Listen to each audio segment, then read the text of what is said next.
ശ്രീ ഗുരുവായൂരപ്പ ശരണം. ശ്രീമദ് വാത്മീകി രാമായണം ബാലകാണ്ഡം സർഗം 18 ശ്ലോകങ്ങൾ 40 മുതൽ 44 കൂടി. തേ ഗത്വാ രാജഭവനം വിശ്വാമിത്രമൃഷിം തദാ പ്രാപ്തമാവേദയാമാസുഹു നൃപായേക്ഷ്വാഗവേ തദാ. തേ ഗത്വാ രാജഭവനം വിശ്വാമിത്രമൃഷിം തദാ പ്രാപ്തമാവേദയാമാസുഹു നൃപായേക്ഷ്വാഗവേ തദാ. തേ അവര് ഗത്വ പോയി, രാജഭവനം രാജാവിൻ്റെ അരമന, വിശ്വാമിത്രമൃഷിം മഹർഷി വിശ്വാമിത്രനെ പ്രാപ്തം എത്തിയതായി ആവേദയാമാസു അറിയിച്ചു, നൃപായ രാജാവിനോട്, ഐക്ഷ്വാഗവേ ഇക്ഷ്വാകു വംശജനായ ദശരഥനോട്. അതായത് അവര് രാജഭവനത്തിൽ ചെന്ന് വിശ്വാമിത്ര മഹർഷി എത്തിയതായി ഇക്ഷ്വാകു വംശജനായ രാജാവിനോട് പറഞ്ഞു, അറിയിച്ചു. അടുത്ത ശ്ലോകം. തേഷാം തദ്വചനം ശ്രുത്വാ സപുരോധാഃ സമാഹിതഃ പ്രത്യുജ്ജഗാമ തം ഹൃഷ്ടഃ ബ്രഹ്മാണമിവ വാസവഃ. തേഷാം തദ്വചനം ശ്രുത്വാ സപുരോധാഃ സമാഹിതഃ പ്രത്യുജ്ജഗാമ തം ഹൃഷ്ടഃ ബ്രഹ്മാണമിവ വാസവഃ. തേഷാം അവരുടെ വചനം വാക്കുകൾ ശ്രുത്വ കേട്ടിട്ട്, സപുരോധ പുരോഹിതനോട് കൂടിയിട്ട്, സമാഹിത ശ്രദ്ധയോടെ, പ്രത്യുജ്ജഗാമ സ്വീകരിക്കാൻ പുറപ്പെട്ടു, ഹൃഷ്ടഃ സന്തോഷത്തോടെ, വാസവഃ ഇന്ദ്രൻ, ബ്രഹ്മാണം ഇവ ബ്രഹ്മാവിനെ പോലെ. അതായത് അവരുടെ വാക്കുകൾ കേട്ട രാജാവ് പുരോഹിതനോടൊപ്പം വളരെ സന്തോഷത്തോടെ ഇന്ദ്രൻ ബ്രഹ്മാവിനെ വരവേൽക്കുന്നത് പോലെ മഹർഷിയെ സ്വീകരിക്കാൻ പുറപ്പെട്ടു.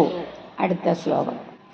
സദൃഷ്ട്വാ ജ്വലിതം ദീപ്ത്യാ താപസം സംശിതവ്രതം പ്രഹൃഷ്ടവദനോ രാജാ തദോർഘ്യം സമുപാഹരത്. സദൃഷ്ട്വാ ജ്വലിതം ദീപ്ത്യാ താപസം സംശിതപ്രദം പ്രഹൃഷ്ടവദനോ രാജാ തദോർഘ്യം സമുപാഹരത്.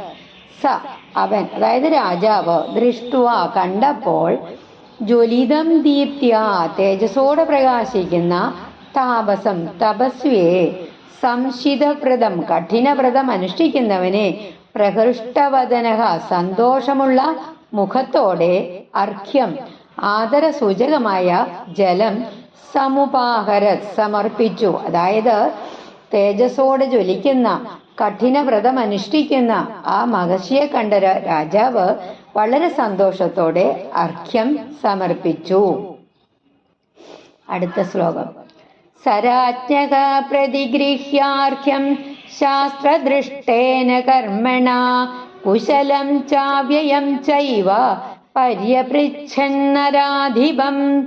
സരാജ്ഞഃ പ്രതിഗൃഹ്യാർഘ്യം ശാസ്ത്രദൃഷ്ടേന കർമ്മണ കുശലം ചാവ്യയം ചൈവ പര്യപൃച്ഛന്നരാധിപം. പ്രതിഗൃഹ്യ സ്വീകരിച്ച്,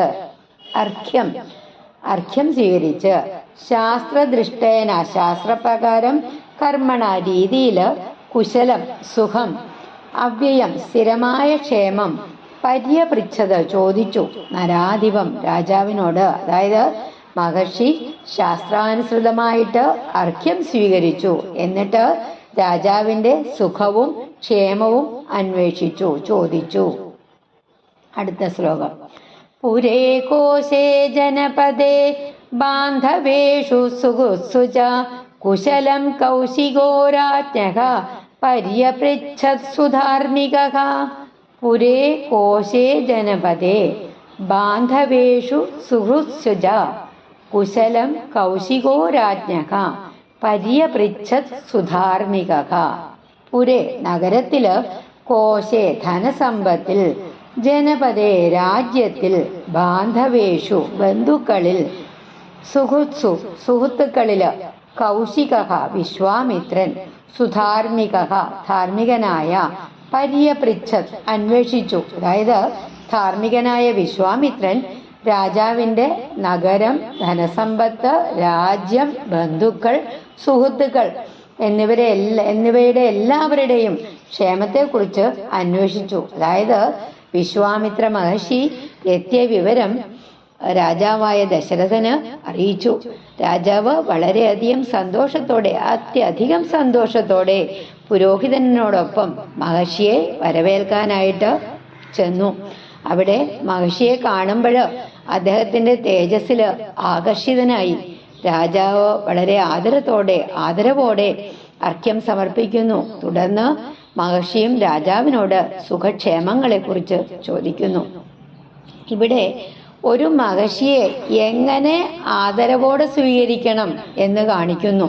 വിശ്വാമിത്രൻ പോലുള്ള മഹാനായ ഋഷി രാജധാനിയിലെത്തുമ്പോൾ രാജാവ് ദശരഥൻ അത്യധികം വിനയത്തോടെ ആചാരാനുസൃതമായിട്ട് അദ്ദേഹത്തെ സ്വീകരിക്കുന്നു. മഹർഷിയുടെ തേജസ്സും തപസ്സും രാജാവിനെ ആകർഷിക്കുന്നു. തുടർന്ന് ഇരുവരും പരസ്പരം സുഖക്ഷേമങ്ങൾ ചോദിച്ച് ധാർമ്മികമായ സംഭാഷണം തുടങ്ങി. അതായത് ഇതിലൂടെ ഒരു ഗുരുവിനോടുള്ള ആദരം, ഗുരുക്കന്മാരെ എങ്ങനെ ആദരിക്കണം, ആചാരപരമായ സ്വീകരണം, ധർമ്മം പാലിക്കുന്ന രാജാവിൻ്റെ ഗുണങ്ങൾ എന്നിവ വ്യക്തമാക്കുന്നു ഇന്ന് നമ്മൾ കണ്ട ഈ ശ്ലോകങ്ങളിലൂടെ. ഒരിക്കൽ കൂടെ നമുക്ക് ഈ ശ്ലോകങ്ങൾ പാരായണം ചെയ്യാം.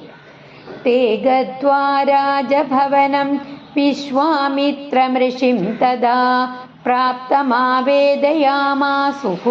നൃപായേക്ഷ്വാഗവേ തദാ തേഷാം തദ്വചനം ശ്രുത്വാ സപുരോധാ സമാഹിതഃ പ്രത്യുജ്ജഗാമ തം ഹൃഷ്ടഃ ബ്രഹ്മാണമിവ വാസവഃ സദൃഷ്ട്വാ ജ്വലിതം ദീപ്ത്യാ താപസം സംശിതവ്രതം പ്രഹൃഷ്ടവദനോ രാജാ തതോർഘ്യം സമുപാകരത് സരാജ്ഞഃ പ്രതിഗൃഹ്യാർഘ്യം ശാസ്ത്രദൃഷ്ടേന കർമ്മണാ കുശലം ചാവ്യയം ചൈവ പര്യപൃച്ഛന്നരാധിപം പുരേ കോശേ ജനപദേ ബാന്ധവേഷു സുഹൃത്സു ച കുശലം കൗശികോ രാജ്ഞഃ പര്യപൃച്ഛത്സു ധാർമ്മികഃ.